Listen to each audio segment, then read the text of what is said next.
course, to do this proper.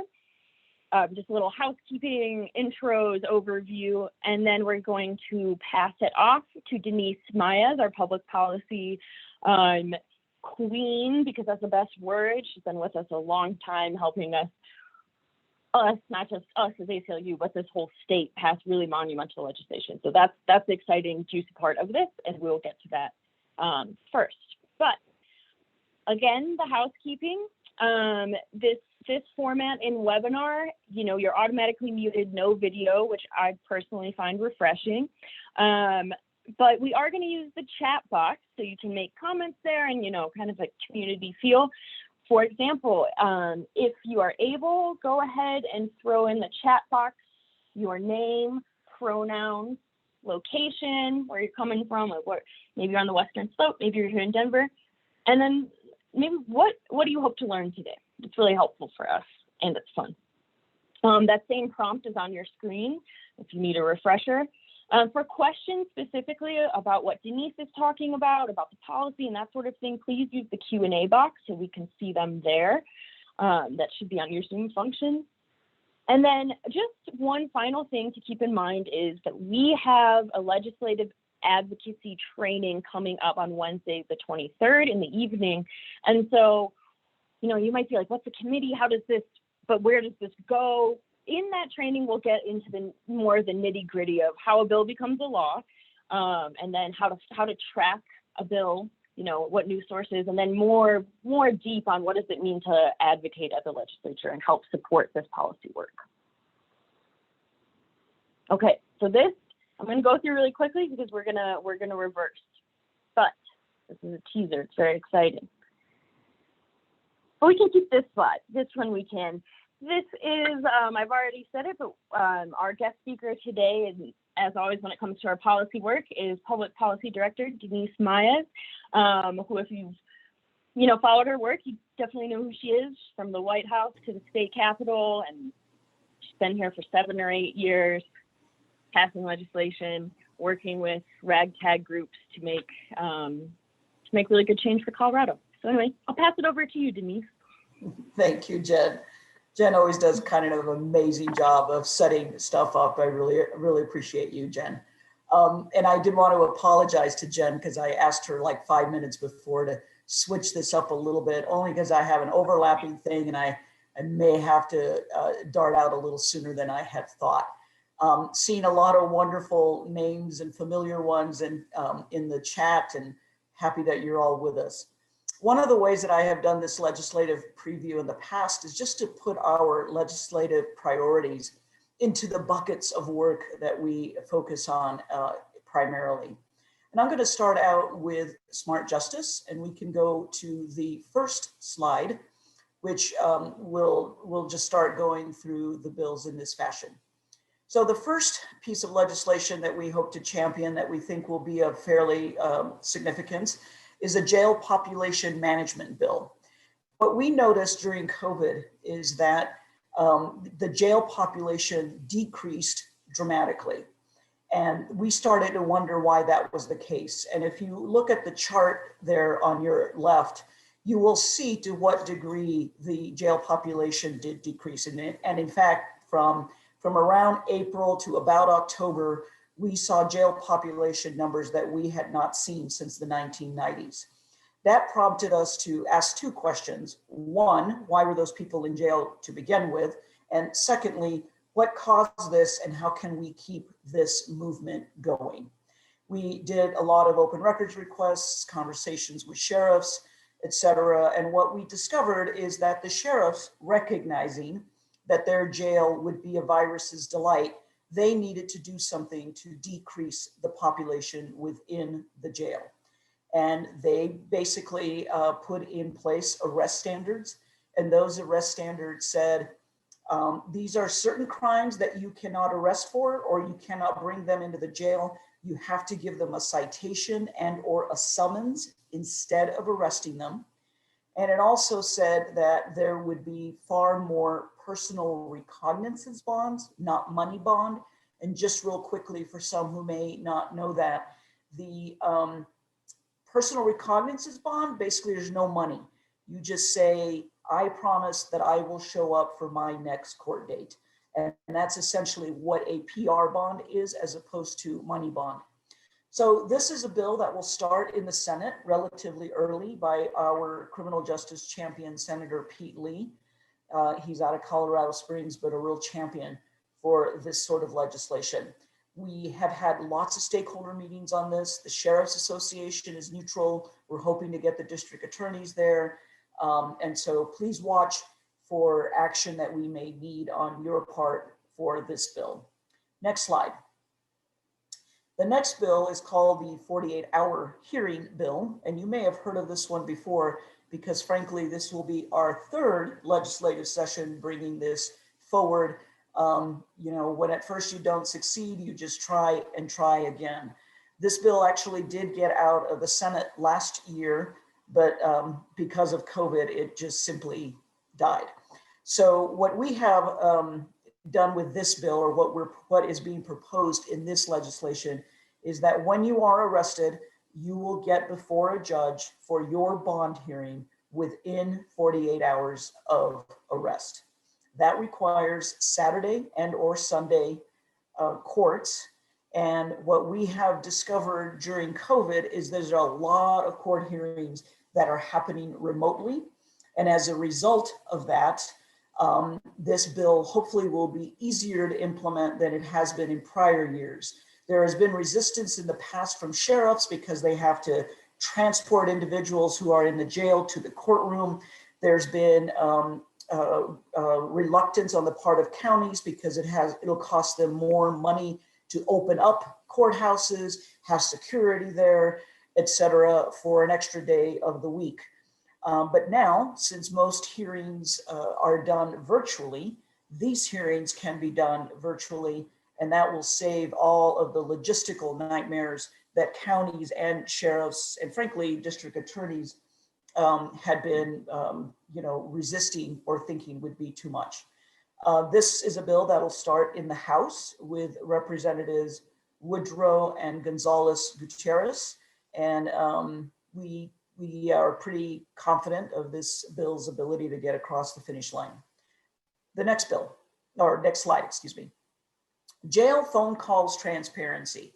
Here's the deal. Something that you may not realize is that there is only one provider for telecommunications within the jail. It is a company called Securus. It is a private company that pays counties to contract with it. That means it is making enough money to give a kickback to the county for contracting it and enough profit to give to shareholders. And how are they making that money? On the backs of the families of the individuals in that jail. That means people in that jail and the recipient of that phone call is paying a lot of money to talk to their loved one who is in jail. We want to get at that problem. And so what we're having is a big transparency bill and getting some regulation on the part of the Public Utilities Commission over entities that provide telecommunications to individuals to jails. That bill is moving along. And so this one did get out of the House last session. And again, quite simply because of COVID, it died on the calendar. Next slide. We, as many of you know, last session, we championed the Law Enforcement Accountability Act, which was Senate Bill 217. That brought a lot of really good reform into law enforcement. And we were very clear then that we were not done, that there still needs to be more on the law enforcement front. And so we intend to pursue more work on this in this area. There's just a few bullet points that kind of give high level of what we hope the Law Enforcement Accountability 2.0 will look like coming through this session. It will end or limit the use of no-knock warrants. Think of Breonna Taylor. It will eliminate the militarization of police departments. We don't really need our police departments to have, tanks and other serious machinery. It will prevent police officers from shooting into moving vehicles. It will end, there is a, how do I want to say it? There's a law that municipalities have on the books that basically says that police can arrest you for failure to follow a lawful order. So if a police officer, for example, says you need to go home now, and you say, no, I'm not going home, then they can cite you for disobeying a lawful order. That is only done in municipalities. It isn't a state crime. So we want to put an end to it on the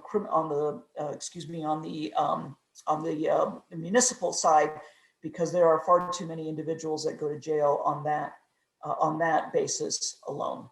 So those are some of the things that we're doing on the law enforcement accountability. We know that that will be another really, really big lift, as 217 was last session.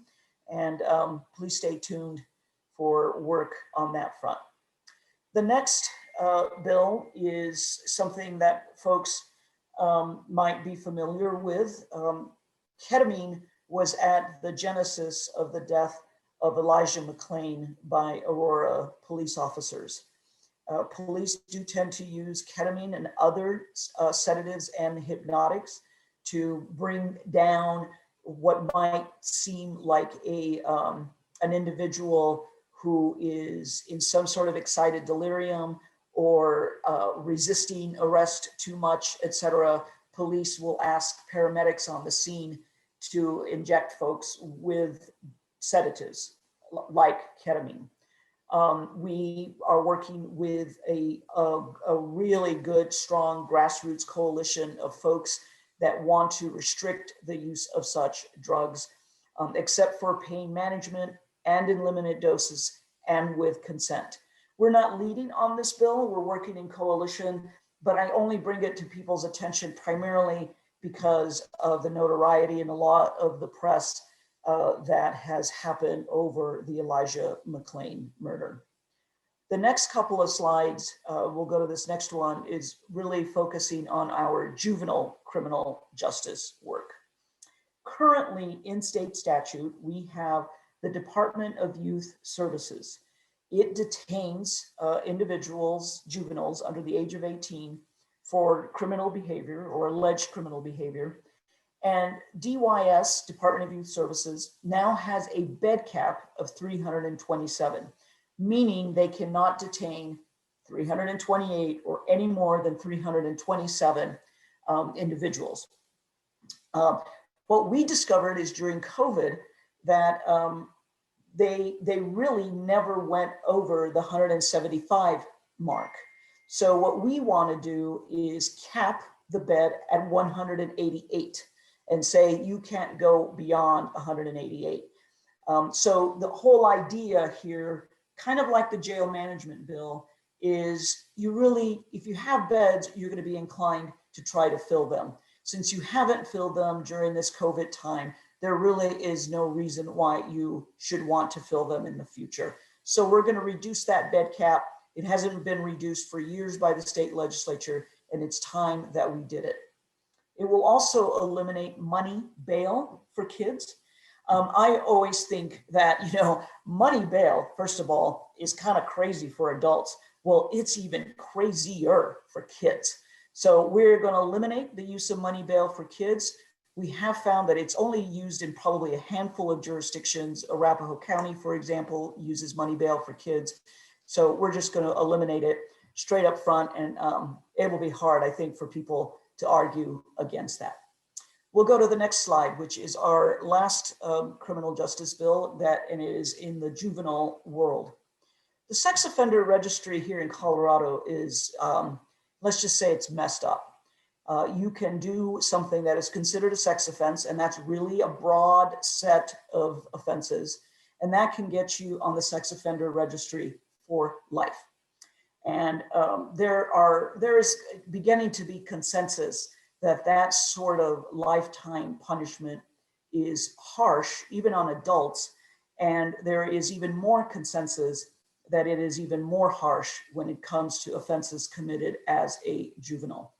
So I won't go through all of the bullet points here, but let me just tell you that what it is intending to do is to limit the amount of time a juvenile offender can be on the sex offender registry. It will remove people from the registry at the age of 25 or 7 years after their conviction, whichever occurs later. We've done a lot of work with this bill with the district attorneys across the state, as well as with victims groups. And there seems to be consensus that we have found the right, sort of the right sweet spot to bring this bill forward in this legislative session. So that is a wrap on the criminal justice side. We will now go to the area of immigrant rights, which is another area that we work quite a bit on.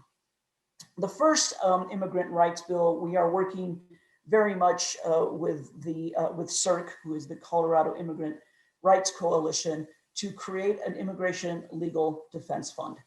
What the bill will do in this legislative session is create basically the shell that this bill will be held by the Department of Local Affairs, and it will be a state agency that can accept gifts, grants, and donations. And then those gift grants and donations will then be given to nonprofits that provide legal services to individuals that are facing deportation. There are many of these legal defense funds across the country in various cities and in a couple of states. Denver has one that has worked fairly well. We know, number one, that folks can fight their case of deportation far better outside of detention than inside detention. So this will help folks to make their case for not being deported. We are trying to make folks realize that much like the criminal justice system, folks in this area should be presumed innocent and they should be provided legal counsel. So we hope that in future years, there can even be some state matching funds that'll help this program grow. The next slide is the next immigration bill, which is protecting data privacy. This is a bill that Senator Gonzalez brought last session. She's bringing it again. Representative Gonzalez Gutierrez will be sponsoring it in the House. And CIRC, again, is taking the lead, as is another immigration group known as Forward. I bring it to your attention for a really good reason. We are working quite a bit on this bill, but what I want folks to understand is that our own Department of Motor Vehicles, there are individuals within DMV that take it upon themselves to proactively reach out to ICE to tell them about individuals who have just secured a driver's license when that individual is in a non-legal status. Now, mind you, the state has a whole program that permits and encourages individuals here on an undocumented status to get a driver's license. And yet we have individuals that are within the department that are contacting ICE, which subjects these people to arrest, to potential deportation, et cetera. We want to put an end to the sharing of state agency information with ICE. That's what this bill will do. We all should be treated with respect. We should have privacy. And that I go to DMV to get my driver's license, not thinking that all of my information is going to be shared with federal officials. We think this bill will be slightly controversial, of course. Anything in the immigration space, I suppose, is, but we'll be looking for your help on this one. The last piece of legislation on the immigration front is U-Visa. Let me just give a short little primer here. An individual who is either a witness to a crime or a victim of a crime and may be here in an unlawful status, or their status will soon become unlawful, that individual can apply for a U-Visa. To apply for a U-Visa, they have to have a certain certification from a law enforcement official that certifies, yes, you are either a victim and or a witness, and two, you're being helpful to law enforcement. Well, what we have found throughout the state of Colorado is that depending on what jurisdiction you are in, if you are in an immigrant-friendly jurisdiction, Those certifications will be signed quickly, timely, and will only address your helpfulness as an individual in the criminal case and whether or not you're a victim or a witness. If you are in a less friendly jurisdiction, that certification may not be signed at all. So what this legislation will do is uniform the practice of signing these certifications and uniform the time period in which they need to be done. This bill passed out of the House last session, again, died as a result of COVID on the calendar. We do have district attorneys neutral on this bill, as well as the Sheriff's Association.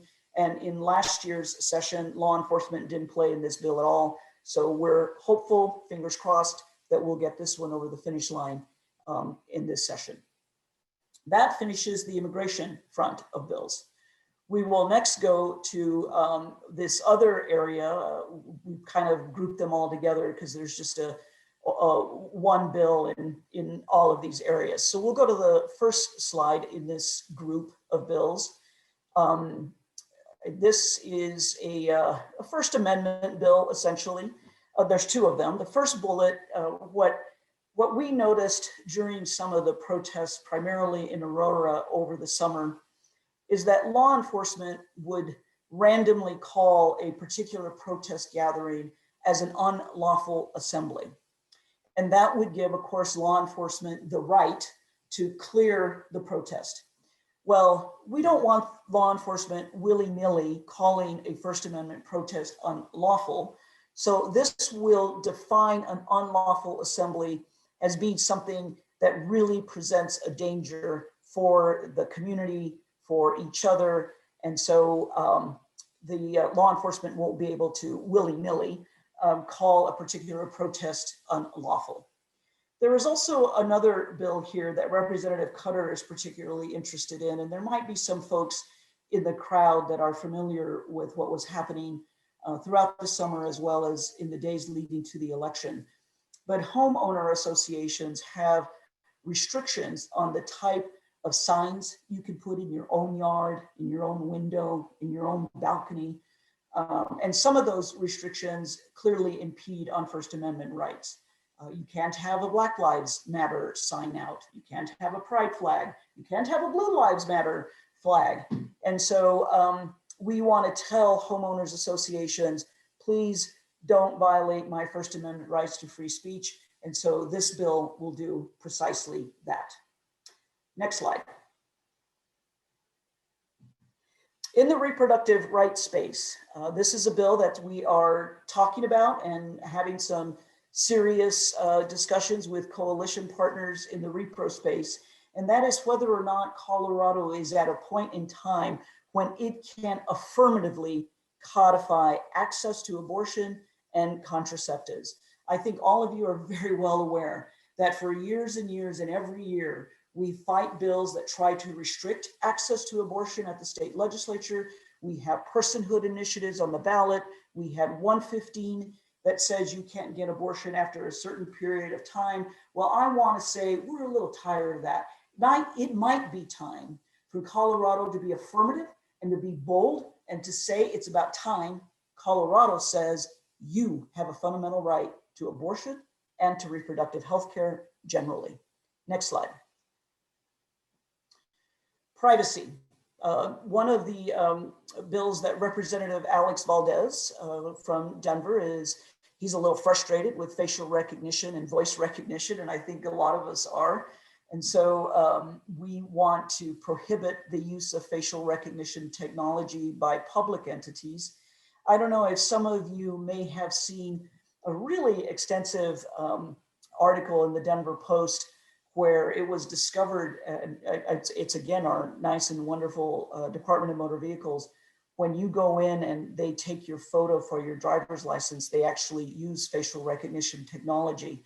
And so what happens a lot of the time is, and this is an instance that was described in the newspaper, where an Aurora police officer sees two guys hanging out at a 7-Eleven, and he takes a photo of them, sends it to DMV and says, who are these two folks? And DMV, through facial recognition, although it's not 100% accurate, can tell law enforcement who those individuals are. That's a little creepy, that's a little scary. So we want to limit the use of facial recognition by public entities, frankly, primarily law enforcement, because it's not a reliable form of law enforcement, and in fact has a disproportionate impact on individuals of color and women of color in particular. Next slide. I'm hoping that we're kind of at the end. Yes, thankfully. I'm just going to wrap up by just kind of, I guess, first saying that I really, really appreciate, all of you hanging in for this presentation and listening to it.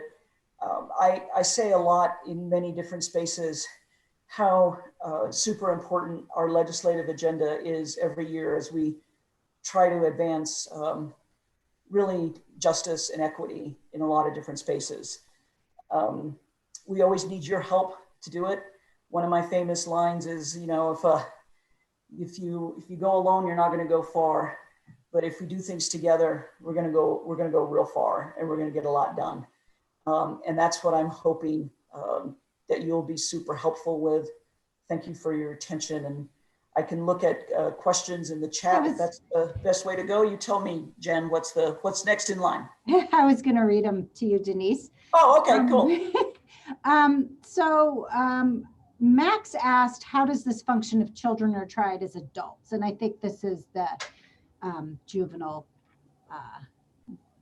bed management bill. Right. Now, so good question. A piece of legislation that passed probably now about 4 or 5 sessions ago was what we refer to as direct file. It used to be that district attorneys at their own discretion could directly file in adult court against a juvenile. That is no longer the case, even though DAs can attempt to direct file. They have to jump more hoops, and there can always be the defense that argues that the case should be tried in juvenile court. So if it is tried as an adult, the juvenile bills that I raised do not apply if you are tried as an adult. They only apply if you are charged in juvenile court. I hope that answers the question. And Max also asked, what is the accountability process for officers that disobey SB 217? It depends. There are lots of really good questions. There are a lot of things in Senate Bill 217 that have some form of enforcement mechanism. For example, one of the things, as you may recall, that 217 does is it creates a database of bad cops. And there is a whole process that the Post Board has, and Post Board is the Officer Standards and Training for Law Enforcement. It will keep a database of folks that are bad cops, and you will be able, that's a public facing thing, and so you'll be able to look that up. There is also, as you know, in Senate Bill 217, the ability to file a state claim directly against law enforcement for civil rights abuses. That is the qualified immunity discussion that I won't go into in too much detail, just because it's in the weeds. But there is the potential for lawsuits that 217 created, as well as a lot of database collection for bad cops, et cetera. Okay, great. And this is a question, and I've wondered this too. I thought there was a bill concerning the habitual offender sentencing. The 3 strikes law has destroyed families. Yes, that is a bill that the Colorado Criminal Defense Bar is doing. We will certainly be supportive, but I certainly don't want to take any first line credit for that amazing work that they've been working on now for a couple of years. I don't know the status of it right now. I will tell you that over the last, I don't know, probably 8 to 10 years, Colorado has scratched its way out of or inched its way out of some of the habitual offender laws that we have on the books. We still have some, of course, and this legislation that I understand is coming forward is intended to rid of all of it. So fingers crossed there. And in that same vein, you should know that there will be a bill that also the Criminal Defense Bar is championing that will do something about felony murder. As many of you know, you can be at the scene of a murder, not actually have committed the murder, but still be charged with murder as felony murder and carry a lot of the same consequences. And there is an attempt by the criminal defense bar to separate felony murder from murder appropriately and give it a different sentence and a different offense altogether. So Okay. that's another one that the criminal defense bar is running. That's great. Do you have time for one more question?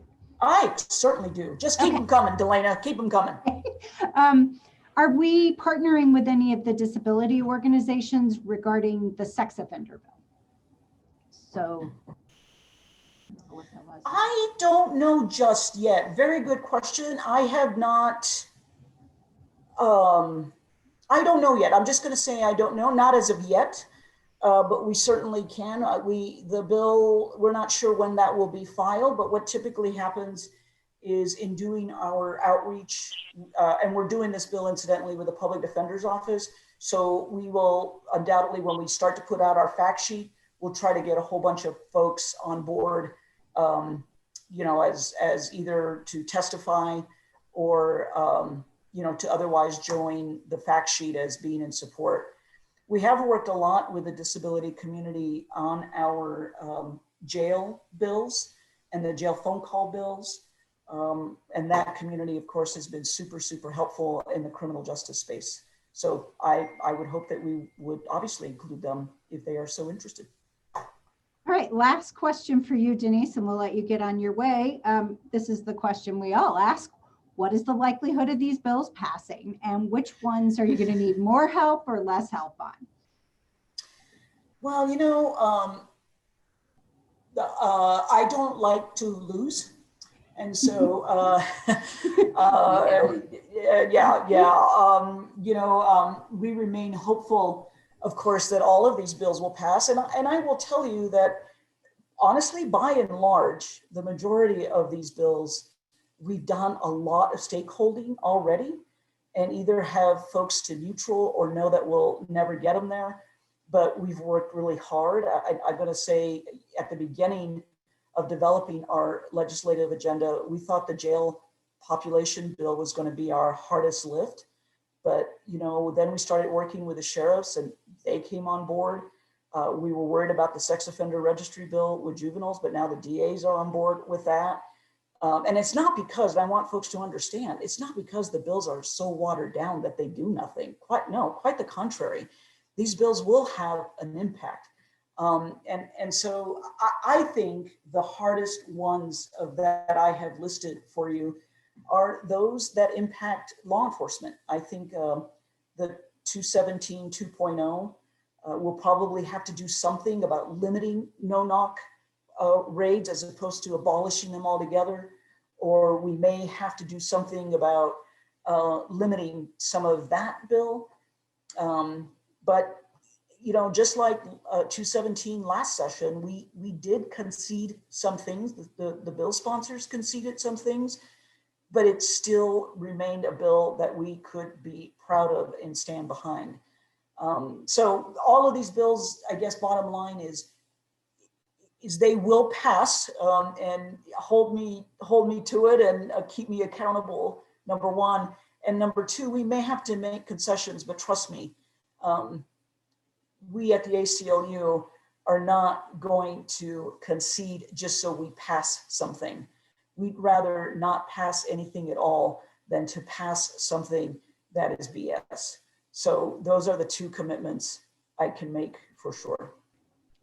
Well, thank you so much, Denise. I know you have to get going to another meeting, and so we are gonna thank you again. And so great. I always learn something every time we go through these bills. So thanks again.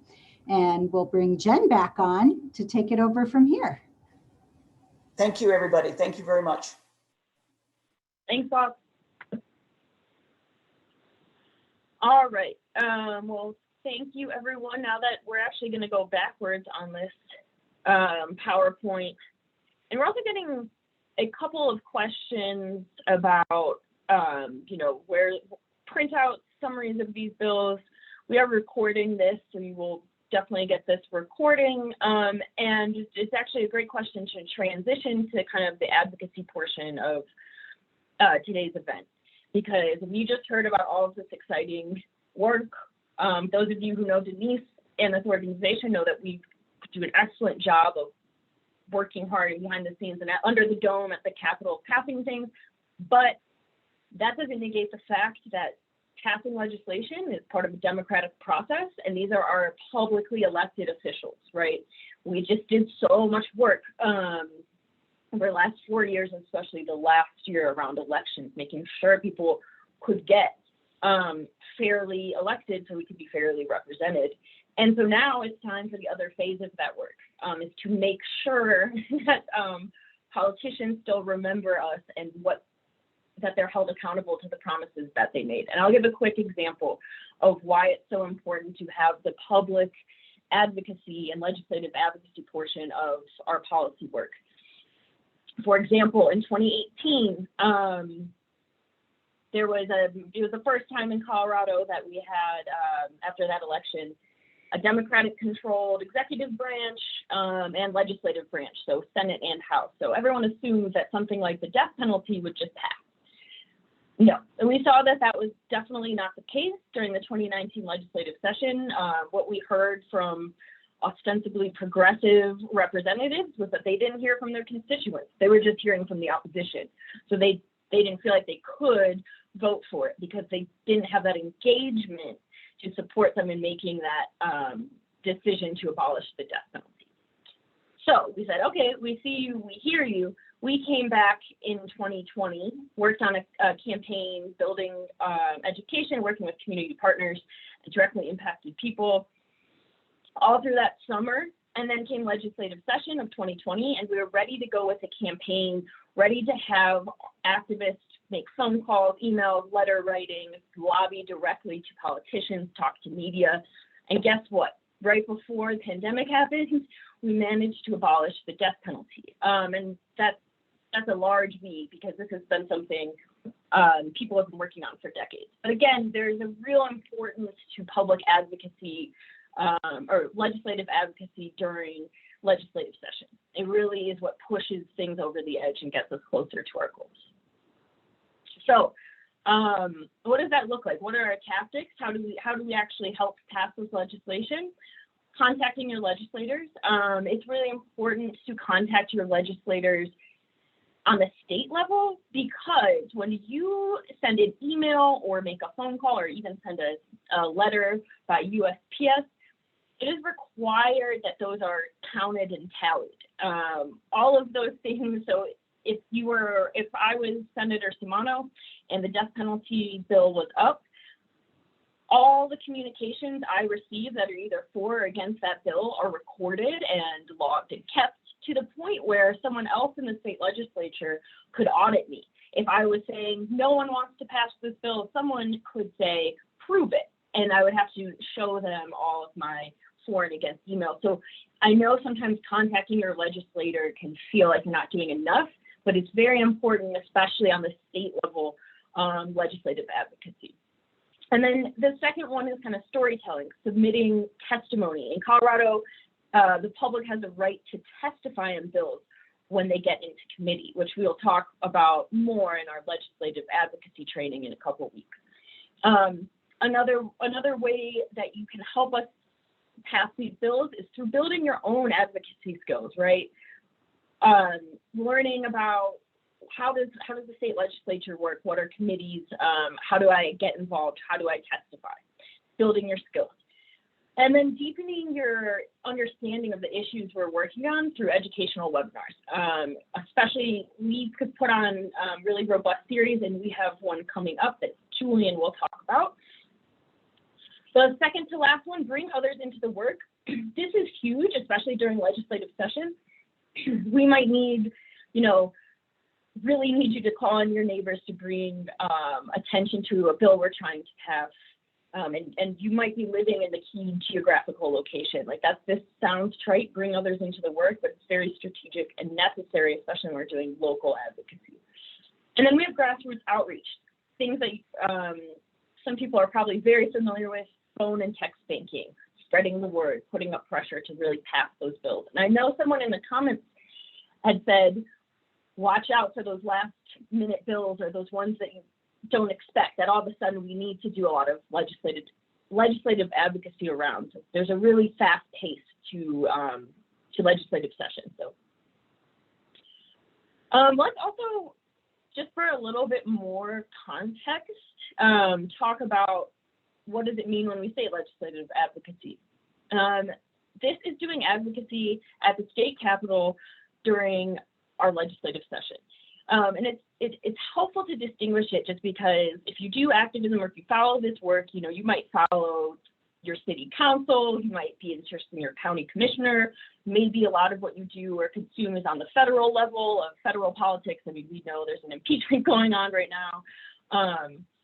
But to clarify, what we're talking about is statewide, using state government and the state government processes to advocate for legislation, pass bills. So you'll be targeting your state House representatives and your state senators. And I put on here that this is legislative advocacy equals effective, is because I can't be stressed enough that sometimes, or more than often, bills that are really important won't get across the finish line without the public getting involved and pushing for that with their own legislators. And I will say it's much easier to make progress on the state level than it is in proper Congress. And that a lot of our bills are bipartisan sponsored. So it's a bit of a different political atmosphere as well, a little less divided. Okay, my last bit, just for context for people.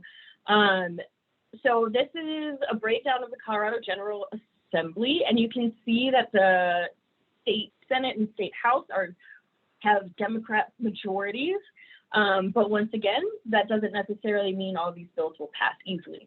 The state legislature is required to meet for 120 days. And the first day is this Tuesday, so right after President's Day. So COVID considerations. We don't know exactly, and since Denise spoke to this a bit, what legislative session will look like this year. Usually we count on it being from the beginning of January to the beginning of May. Again, we all are used to COVID by now, making things uncertain. So this can affect things like how long the duration of the legislature meeting, and also the way that we can participate, like virtual hearings and that sort of thing, which we'll get into all of that in the legislative advocacy training on the 23rd. And then finally, just a reminder, because ACLU is a giant organization and we have a lot of arms. We work in mainly 3 areas: legal, public policy, and advocacy. And there's really, again, a sweet spot between public policy and public advocacy when it comes to doing our legislative work. And so with that kind of context setting, I'm going to pass it off to the Julian Cameron, my awesome colleague, who will give you more information on how to get involved now. Awesome. Thanks, Jen. So I'm going to talk about some of the calls to action we have going on, where you can get involved in our efforts that are taking place outside the Capitol. And keep in mind, you know, as Jen mentioned, as we get deeper into the legislative session, we're going to have more calls to action related specifically to the bills that Denise just went over. So keep an eye out for those in the next few weeks and months. Our legislative session, as you may know, starts next week. So those will be rolling out quickly. So for our first call to action, next slide, Jen.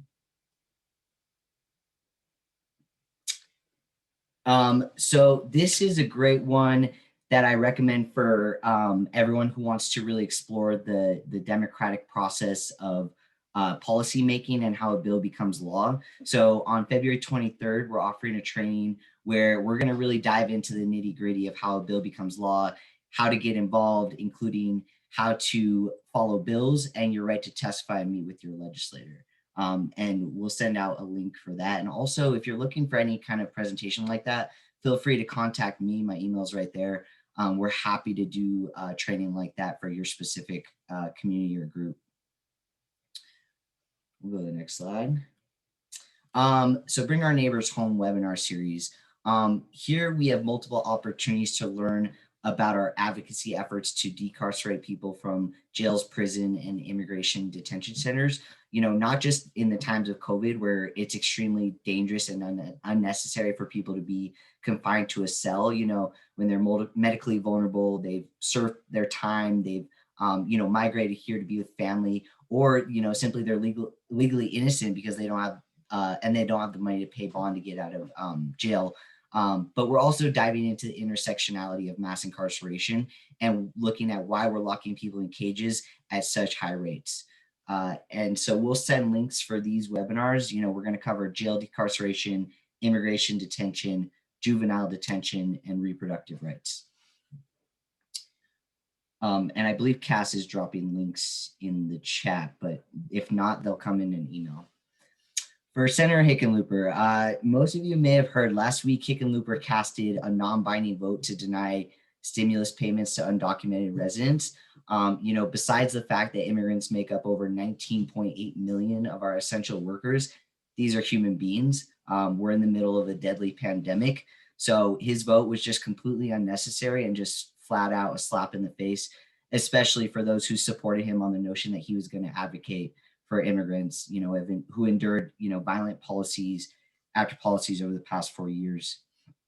So we're dropping a link in the chat. We've created an email action where you can send him an email and let him know how outrageous his actions were, and that we're going to hold him accountable every chance we get for the next 6 years. You've also likely heard Governor Polis has put those who are incarcerated and unhoused at the bottom of priority lists for vaccinations. This simply makes no sense. Jails, prisons, and detention centers, they're a virus's delight, as Denise calls it, because there's no way to social distance. And what happens is a guard or a prison worker goes out into the community, catches COVID, brings it back into the jail, and it begins to circulate in that jail or prison or detention center, you know, while people are leaving and entering. So it's unsafe for people in and outside of detention. So again, it makes no sense. We're dropping a link in the chat where you can contact Governor Polis and express the urgency to include those who are incarcerated in phase 1B of the vaccine rollout. And in addition, we're also calling on Governor Polis to use his clemency powers to safely release people from prison. These are people who are medically vulnerable, as I mentioned above, and or it's completely unnecessary for them to be behind bars, you know, whether they've served time or they're in on petty offenses. Either way, the less people in jails and cages, the better, as it's safer for all of our communities. If you want to contact the governor, we dropped the link for that. If you want to take it a step further and join our redemption campaign to bring our neighbors home, use the second link that we dropped. There's more opportunities to get involved.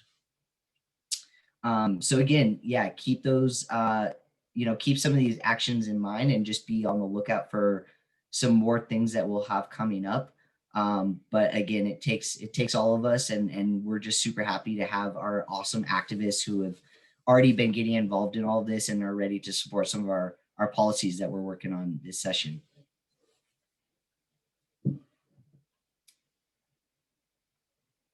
Awesome. Thanks, Jules. And I know the chat is on fire. Thank you for catching that date typo, which I admittedly flip numbers often.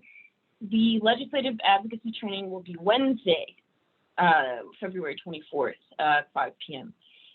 And you will get all of that information in a follow-up email, including all the links. We know it's a lot to follow, especially on Zoom. You will receive that follow-up within 24 hours from now. And also, I think Carrie was asking a question about, or just again to address, like, where can we get a printout? We're understanding a lot of information. If you're like me, which a lot of ACLUers are, you prefer to have all the information.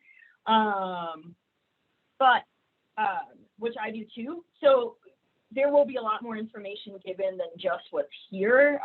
If you followed us through legislative session before, you know this, and if you haven't, welcome.